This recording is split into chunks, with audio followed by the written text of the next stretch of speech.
সংবাদের শুরুতেই থাকছে পাকিস্তানের পাল্টা হামলায় ভারতে নিহত বেড়ে 15। এরপর থাকছে ভারতকে পাল্টা জবাবের অনুমতি পেল পাকিস্তান সেনাবাহিনী, দুশ্চিন্তায় মোদী সরকার। ভারত পাকিস্তান পাল্টাপাল্টি হামলার পর যা বলা হলো ইমরান খানের ফেসবুকে। তৃতীয় পক্ষ নয়, কাশ্মীর ইস্যুতে সরাসরি পাকিস্তানের পক্ষেই যুদ্ধ শুরু চীনের। পাকিস্তানে ভারতীয় হামলায় নিহত ৭০ বলে দাবি করেছে এনডিটিভি, যদিও পাকিস্তান বলছে মৃতের সংখ্যা ২৬। শুনছিলেন শিরোনাম, এবার বিস্তারিত। তবে তার আগে ভিডিওতে লাইক দিবেন, কমেন্ট করে জানিয়ে দিন আপনি কোথা থেকে আমাদের সাথে যুক্ত রয়েছেন। সবার আগে সর্বশেষ সংবাদ পেতে আমাদের চ্যানেল সাবস্ক্রাইব করে সাথে থাকা বেল বাটনটি অন করে অল সিলেক্ট করে দিবেন এবং আমাদের পেজটি ফলো করে রাখবেন আর নিউজটি আপনার সোশ্যাল মিডিয়ায় শেয়ার করে দিবেন। ভারতীয় সামরিক বাহিনী জানিয়েছে পাকিস্তানের গোলাবর্ষণে 15 জন বেসামরিক নাগরিক মারা গেছে এবং আহত হয়েছেন আরও 43 জন। অধিকৃত কাশ্মীরের পুঞ্চ ও তাংরিক বেসামরিক এলাকায় গোলাবর্ষণ হয়েছে বলে জানিয়েছেন তারা। ওদিকে পাকিস্তান দাবি করেছে ভারতের বিমান হামলায় তাদের 26 জন নাগরিক নিহত হয়েছেন। পাকিস্তান বলছে ভারতের হামলার জবাবে নিজস্ব সময়, স্থান ও পদ্ধতি প্রতিক্রিয়া জানানোর অধিকার তাদের রয়েছে। জম্মু কাশ্মীরের পেহেলগামে সাম্প্রতিক সন্ত্রাসী হামলা ঘিরে ভারত পাকিস্তানের মধ্যে সৃষ্ট উত্তেজনা যুদ্ধের রূপ ধারণ করতে চলেছে। ইতোমধ্যে 2 সপ্তাহ ধরে চলা হুমকি ধামকির পর এবার বাস্তবিকই পাকিস্তানের আজাদ কাশ্মীরের কয়েকটি স্থানে বড় ধরনের ক্ষেপণাস্ত্র হামলা চালিয়েছে ভারত। প্রতিক্রিয়ায় হামলার জবাব দিতে উঠে পড়ে লেগেছে পাকিস্তানও। এরই মধ্যে ভারতের ক্ষেপণাস্ত্র ও ড্রোন হামলার জবাব দিতে পাকিস্তান সেনাবাহিনীকে নীতিগত অনুমতি দিয়েছে দেশটির জাতীয় নিরাপত্তা কমিটি এনএসসি।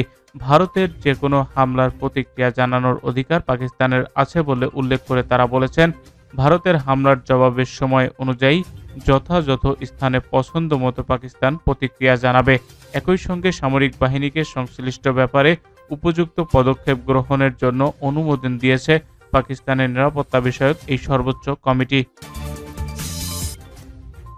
কাশ্মীরের পেহেলগামে ভয়াবহ সন্ত্রাসী হামলায় 2 সপ্তাহের মাথায় সামরিক সংঘাতে জড়িয়েছে পারমাণবিক ক্ষমতার ধর 2 দেশ ভারত ও পাকিস্তান।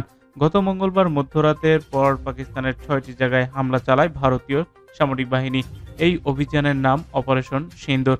অপারেশন সিন্দুর ঘিরে আবারও বাড়ছে চিরবৈরী 2 প্রতিবেশী দেশের উত্তেজনা। ঠিক এই উত্তপ্ত পরিস্থিতিতেই পাকিস্তানের রাজনৈতিক আকাশেও উঠছে নতুন ঝড়। দেশটির সাবেক প্রধানমন্ত্রী ইমরান খানের ফেসবুকের পাতায় ভেসে উঠল এক পুরনো ভিডিও। তার পুরনো একটি বক্তব্য ভিডিও প্রকাশ করে সেখানে দাবি করা হয়েছে তার মুক্তি। বলা হয়েছে তার মুক্তির সঙ্গে জড়িয়ে রয়েছে পাকিস্তানের বৃহত্তর স্বার্থ। ইমরান খানের অফিসিয়াল ফেসবুক পাতায় পোস্ট করা ভিডিওটি 2019 সালের। জাতিসংঘে দাঁড়িয়ে ইমরান সেদিন ভারতের আগ্রাসনের বিরুদ্ধে জোর গলায় বলেছিলেন, যদি 2 দেশের মধ্যে সাধারণ যুদ্ধ হয় তবে যে দেশটি তার প্রতিবেশীর তুলনায় 7 গুণ ছোট সে কি করবে? আত্মসমর্পণ নাকি স্বাধীনতার জন্য মৃত্যুর আগ পর্যন্ত লড়াই? আমি বিশ্বাস করি লা ইলাহা ইল্লাল্লাহ এবং আমার শেষ পর্যন্ত লড়াই করব। আর যখন একটি পারমাণবিক শক্তিধর দেশ শেষ পর্যন্ত লড়াই করে তখন এর পরিণতি সীমানা পেরিয়ে বিশ্বে ছড়িয়ে পড়ে। এই ভিডিওর মাধ্যমে দাবি করা হয় বর্তমান সংকট মোকাবেলায় ইমরান খানের নেতৃত্বে পাকিস্তানের জন্য অপরিহার্য। ফেসবুক পোস্টে তার কারামুক্তির আহ্বান জানিয়ে বলা হয়, এই ইমরান খানই পারেন জাতিকে ঐক্যবদ্ধ করতে। এখনই সময় তার উপদেশ শোনা এবং তাকে মুক্ত করে পাকিস্তানের বৃহত্তর স্বার্থ রক্ষা করার। পাকিস্তানের প্রধানমন্ত্রী খাজা মোহাম্মদ আসিফ আন্তর্জাতিক সম্প্রদায়ের কাছে স্পষ্ট করে জানিয়েছেন যে চীন কাশ্মীর ইস্যুতে তৃতীয় পক্ষ হয়ে নয়, সরাসরি পাকিস্তানের পক্ষে যুদ্ধ করবে। তিনি ইঙ্গিত দিয়ে বলেছেন, চীন কেবল একটি প্রক্সি যুদ্ধ নয়, পাকিস্তানকে দৃঢ়ভাবে সমর্থন করবে, এমনকি সংকট মুহূর্তে সরাসরি যুদ্ধে অংশগ্রহণ করবে। ভারত ও পাকিস্তানের মধ্যে পুরনো উত্তেজনা নতুন করে ভয়াবহ রূপ নিয়েছে সাম্প্রতিক এক সামরিক অভিযানে।